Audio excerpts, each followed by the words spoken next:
Bonjour à toutes et à tous, bienvenue dans ce flash d'information. Les forces armées béninoises ont repoussé une nouvelle attaque terroriste samedi 7 mai 2022 à Borga, dans le nord-ouest du Bénin, à la frontière avec le Burkina Faso. Les assaillants non identifiés ont visé une position de l'armée, mais la riposte tactique et rapide des éléments des forces armées sur place ont permis de les faire reculer. Rappelons qu'un policier a été tué le 3 mai dernier à Monsey, commune de Karimama, dans l'attaque d'un commissariat.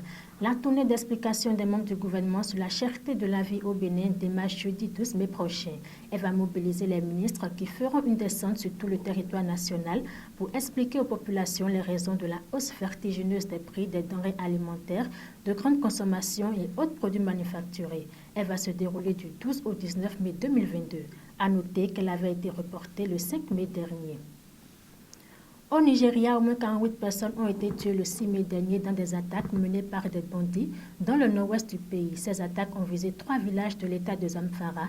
Le bilan a été confirmé par un responsable administratif du district de Bakoura. La 15e conférence des Nations Unies sur la désertification et la sécheresse s'ouvre ce lundi 9 mai à Abidjan, en Côte d'Ivoire. Cette initiative vise à mutualiser les investissements en vue de planter des arbres et différents végétaux sur une bande de 8000 km à travers le Sahara et le Sahel.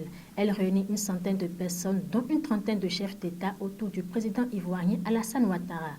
Pendant une dizaine de jours, les experts des hommes politiques issus de 196 pays vont tenter d'élaborer des solutions face à l'appauvrissement des sols cultivables.